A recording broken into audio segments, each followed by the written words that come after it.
राजन के राजा महाराजन के महाराजा ऐसो राज छोड़ आओ दूजा कौन त्याई है। नमस्कार, आप देख रहे हैं तिलक पत्रिका और देवों की नगरी उत्तराखंड से मैं आशु शर्मा।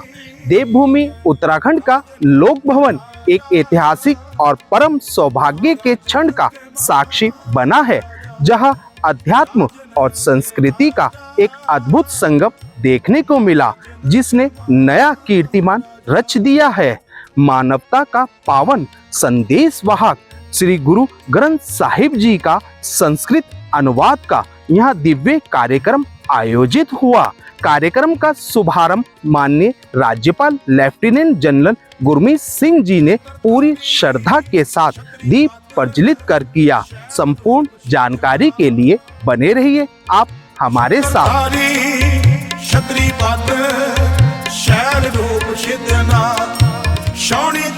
सौभाग्य का दिन है कि आज लोक भवन उत्तराखंड के अंदर में राम तीर्थ केंद्र सहारनपुर से बहुत ही सुंदर एक पद अनुवाद यानी कि वर्स और पोएटिक ट्रांसलेशन आदि श्री गुरु ग्रंथ साहब जी का किया गया है। और मुझे बहुत खुशी है कि ये संस्कृत भाषा में किया गया है। संस्कृत भाषा पूरे भारतवर्ष की सबसे गहरी भाषा है, प्राचीन है और ज्ञान और विद्या का एक प्रेरणा स्रोत रहा है। मैं पूरे राम तीर्थ परिवार को बहुत बहुत मुबारकबाद देना चाहता हूं, क्योंकि ये कार्य शुरू हुआ था 2008 में। यात्री जी थे और डॉक्टर केदारनाथ जी स्वामी जी ने उनको कहा था, एक टास्क दिया था, तो ये 2008 में शुरू होकर अभी 2026 में पूर्ण हुआ है। इसके अंदर में राम तीर्थ परिवार ने उसके बाद में उनके स्वर्गवास के बाद में इसको आगे बढ़ाया और पूर्णता की तरफ लेके गए। मुझे ऐसा लगता है कि जो आज श्री गुरु ग्रंथ साहब जी का संदेश है, जैसे हम कहते हैं ये सभी गुरुओं की देह, और जो उसमें उपदेश है वो पूरी मानवता को, मैं तो कहूंगा धरती के ऊपर जो 8 बिलियन हैं, भारत में जो 144 करोड़ हैं, हर आत्मा को ये संदेश पहुंचना चाहिए और दुनिया की जितनी भी भाषाएं हैं उसमें ट्रांसलेट करके उसका वर्स और पोएटिक ट्रांसलेशन करना चाहिए। आज बहुत आनंद आया जब डॉक्टर आभा प्रभाकर जी ने पढ़कर सुनाया और ऐसा लगा कि बहुत ही गहरा रिसर्च शोध हुआ है और बहुत ही सुंदर तरीके से हुआ।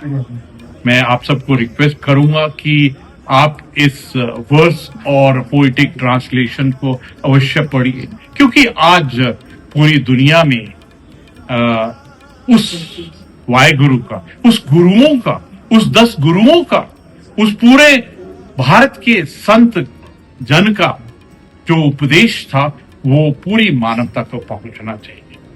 और सबसे बड़ी बात तो ये है कि जो सिख धर्म है उसका आधारी शब्द है सिख, सीखना, टू लर्न। और मेरे को लगता है ये उस लर्निंग के विषय के ऊपर में एक बहुत बड़ा योगदान है।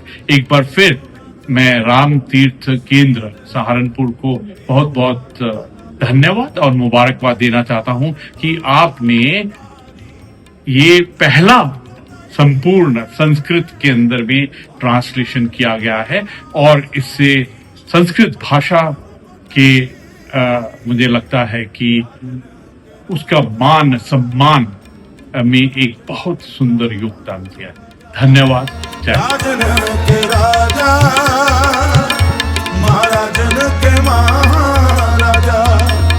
हमारे परिवार ने सम्मिलित रूप से इसको आदि श्री गुरु ग्रंथ साहब को संस्कृत में करने का, उसको संपादित करने का पूरा कार्य किया। इसमें कई वर्ष लगे, लेकिन हमें बहुत आनंद है कि आज देवभूमि उत्तराखंड में महामहिम राज्यपाल जी के हाथ में इस ग्रंथ का विमोचन हुआ है।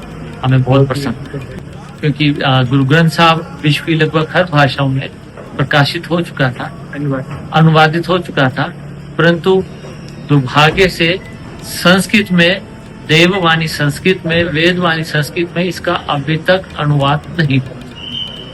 तो इसका ये संभवतः विश्व में प्रथम बार देववाणी संस्कृत में गुरु ग्रंथ साहब का अनुवाद। चोली कर्म दूधाधारी विद्याधर ब्रह्मचारी। साल 2008 में डॉक्टर केदारनाथ स्वामी जी की प्रेरणा से शुरू हुआ ये पावन कार्य उत्तर प्रदेश सहारनपुर में श्री राम तीर्थ केंद्र की 18 वर्षों की कठिन साधना का परिणाम है, जो आज पूरी तरह संपन्न हुआ है। देववाणी संस्कृत और गुरुवाणी का ये आध्यात्मिक संगम पूरे विश्व में शांति, सद्भावना और वसुधैव कुटुंबकम के संदेश को और मजबूती देगा। देश के पहले धार्मिक चैनल तिलक पत्रिका के लिए उत्तराखंड से मैं आशु शर्मा।